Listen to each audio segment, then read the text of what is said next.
تصور کریں پوری دنیا کی دھاتوں کی قیمتوں کا تجزیہ کرنا، مطلب ایلومینیم، تانبے اور سٹیل وغیرہ کی قیمتوں کی پیشگوئی کرنا۔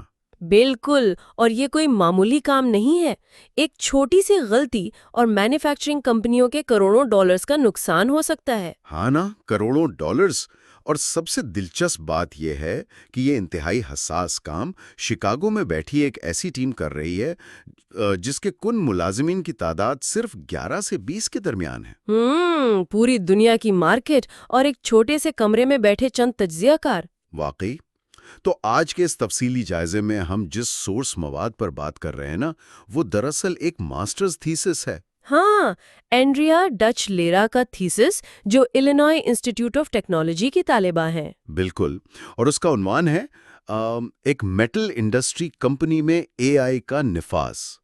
یہ تھیسس دراصل ایک روڈ میپ ہے جو بتاتا ہے کہ کیسے اس چھوٹی سی کمپنی نے جدید ٹیکنالوجی کو اپنا سب سے بڑا ہتھیار بنایا۔ اور سننے والوں کے لیے یہ جاننا دلچسپ ہوگا کہ آج کا ہمارا مقصد، میرا مطلب ہے ہمارا مشن، صرف اے آئی کی تکنیکی باتیں کرنا نہیں ہے۔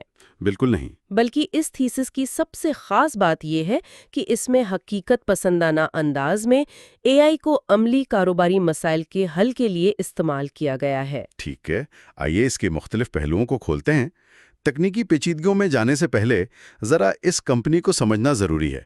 آخر انہیں اے آئی کی ضرورت کیوں پیش آئی؟ دیکھیے، میٹل مائنر 2007 میں شکاگو میں قائم ہوئی، اور ان کا سب سے اہم پروڈکٹ میٹل مائنر انسائٹس نامی ایک سافٹ ویئر پلیٹ فارم ہے۔ اور وہ ایک بہت اہم ماہانہ رپورٹ بھی تو جاری کرتے ہیں نا، میٹل آؤٹ لک رپورٹ۔ ہاں بالکل، جو دھاتوں کی قیمتوں کی پیش گوئی کرتی ہے۔ اب کمپنی کا اصل چیلنج یہ تھا کہ عملے کی تعداد بڑھائے بغیر کام کے اس بڑھتے ہوئے بوجھ کو کیسے سنبھالا جائے۔ مطلب یہ بالکل ایسا ہے جیسے ایک ماہر باورچی اپنا 40% وقت صرف پیاز کاٹنے میں جایا کر دے۔ واہ، بڑی زبردست مثال ہے۔ ہاں، تو اصل سوال یہ تھا کہ پیاز کاٹنے کے اس عمل کو خودکار کیسے کیا جائے تاکہ باورچی اصل ترکیب پر توجہ دے سکے۔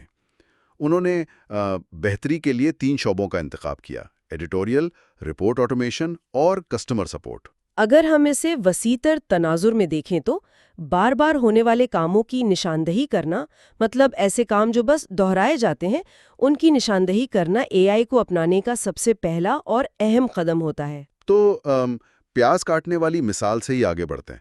سب سے پہلے ایڈیٹوریل ٹیم کے مسائل کے حل کی طرف آتے ہیں۔ انہوں نے معلومات اکٹھا کرنے اور مضامین لکھنے کے عمل کو کیسے تیز کیا؟ اس کے لیے ریسرچ کے لیے پرپلیکسٹی اے آئی کا انتخاب کیا گیا، جو ایک ذہین سرچ انجن ہے، اور تحریر کو بہتر بنانے کے لیے چیٹ جی پی ٹی کا استعمال کیا گیا۔ لیکن ذرا رکیں، مطلب کیا اے آئی حقیقت کے حوالے سے غلطیاں نہیں کرتا؟ ہاں بالکل کرتا ہے، جسے ہیلوسینیشن کہتے ہیں۔ بالکل، خاص طور پر جب بات دھاتوں کی قیمتوں جیسی انتہائی حساس معلومات کی ہو، تو پھر ریسرچ کے لیے ہم چیٹ جی پی ٹی کی جگہ پرپلیکسٹی کو ہی کیوں چنا گیا؟ دیکھیے، پرپلیکسٹی اصل میں انٹرنیٹ سے بالکل تازہ ترین، مطلب اپ ٹو ڈیٹ معلومات نکالتا ہے۔ اچھا، یعنی اس کے پاس پرانا ڈیٹا نہیں ہوتا؟ جی ہاں، اور سب سے اہم بات یہ ہے کہ یہ ساتھ ہی ذرائع کا حوالہ یا سائٹیشن بھی دیتا ہے۔ اس لیے ریسرچ کے لیے یہ کہیں زیادہ محفوظ اور قابل اعتماد ٹول ہے۔ ایڈیٹرز بس کلک کر کے اصل سورس چیک کر سکتے ہیں۔ واہ، یہ تو واقعی بہت کام کی چیز ہے۔ اور تحریر کے لیے انہوں نے پرومپٹ انجینئرنگ کی ٹیکنیک استعمال کی ہے نا، 0 شاٹ اور 1 شاٹ؟ بالکل، 0 شاٹ کا مطلب ہے بغیر کسی مثال کے سیدھا ہدایت دینا، اور 1 شاٹ میں آپ کمپنی کی اپنی کوئی پرانی بہترین رپورٹ بطور مثال دیتے ہیں تاکہ اے آئی بالکل اسی کے انداز اور لہجے میں لکھے۔ تاکہ پڑھنے والوں کو محسوس ہی نہ ہو کہ مشین نے لکھا ہے۔ بالکل، اور اس کا نتیجہ یہ نکلا کہ ایڈیٹوریل ٹیم کا تقریباً 40% وقت بچ گیا۔ 40%؟ یہ تو بہت زبردست ہے، اور ظاہر ہے بہتر مواد سے ویب سائٹ ٹریفک بھی بڑی ہوگی۔ بالکل ایسا ہی ہوا۔ یہاں آ کر بات واقعی بہت دلچسپ ہو جاتی ہے۔ عام مضامین لکھنا ایک بات ہے، لیکن کمپنی کی سب سے خاص اور پیچیدہ رپورٹ، میرا مطلب ہے وہ MMO والی ماہانہ رپورٹ، اس کو آٹومیٹ کرنا تو بالکل الگ چیلنج ہے۔ ہاں، یہ واقعی سب سے مشکل مرحلہ تھا۔ انہوں نے ایلومینیم کی ماہانہ رپورٹ کو خودکار بنانے کا فیصلہ کیا اور اس کے لیے انہوں نے صرف عام ماڈل استعمال نہیں کیا بلکہ اوپن اے آئی کی ڈاونچی ماڈل کی باقاعدہ فائن ٹیوننگ کی۔ فائن ٹیوننگ مطلب یہ تو بالکل ایسی ہے جیسے اے آئی کو کسی عام اسکول کے بجائے میٹل مائنر کے اپنے مخصوص ٹریننگ کیمپ پہ بھیج دیا گیا ہو۔ بالکل صحیح سمجھے آپ۔ لیکن ایک سوال ہے، مطلب اس وقت نئے ماڈلز موجود تھے تو پرانے ڈاونچی ماڈل کا ہی انتخاب کیوں کیا گیا؟ یہاں جو چیز سب سے زیادہ حیران کن ہے وہ یہ ہے کہ ڈاونچی اس وقت فائن ٹیوننگ کے لیے سب سے موزوں ماڈل تھا۔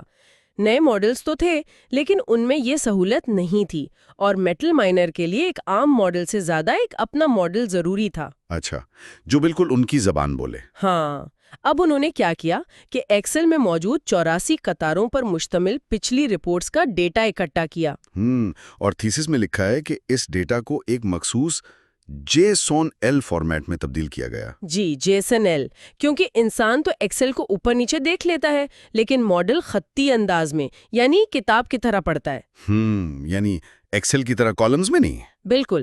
اور ایک اور بہت اہم بات، انہوں نے خام نمبروں کو جیسے LME برابر ہے X اس کو قدرتی زبان میں بدل کر ماڈل کو سکھایا، جیسے LME is X۔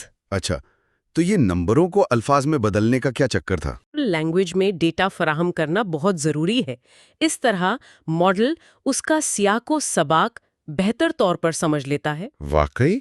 اور اس کا نتیجہ یہ نکلا کہ پائتھن کوڈ کے ذریعے یہ رپورٹ اب براہ راست گوگل ڈرائیو پر تیار ہونے لگی۔ ہاں، اور اس سے ان کی ایک ملازمہ نکول بیسٹن، ان کے ہر رپورٹ پر پورے 2 گھنٹے بچنے لگے۔ 2 گھنٹے؟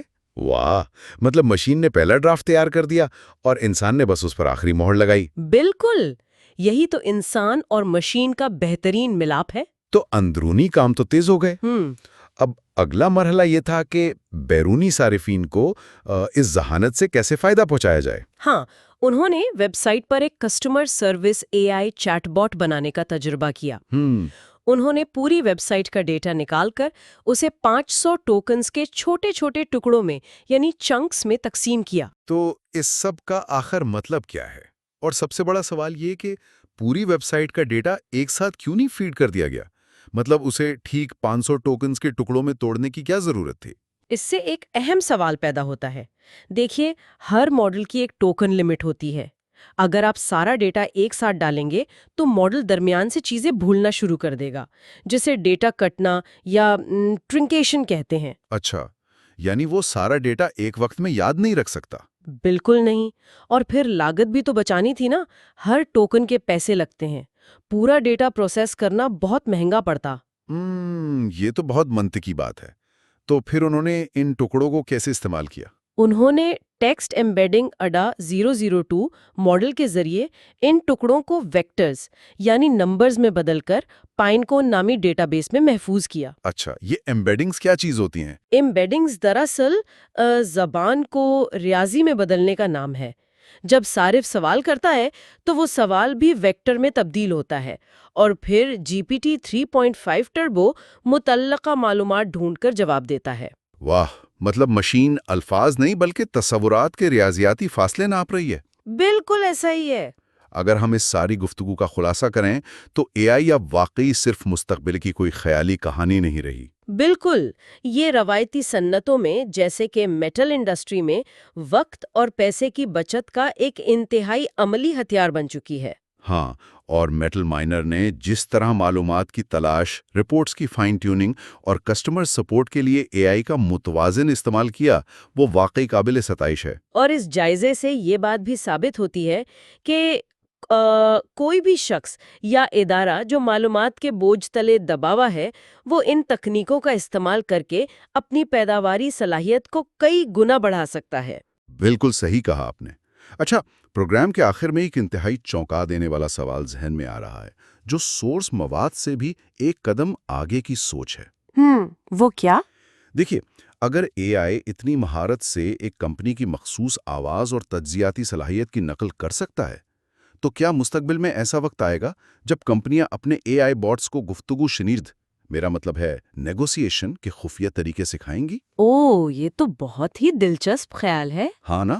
اور کیا ایسا ممکن ہے کہ مارکیٹ میں ایک کمپنی کا AI باٹ دوسری کمپنی کے AI باٹ کے ساتھ سٹیل کی قیمتوں پر باقاعدہ سودے بازی کر رہا ہو؟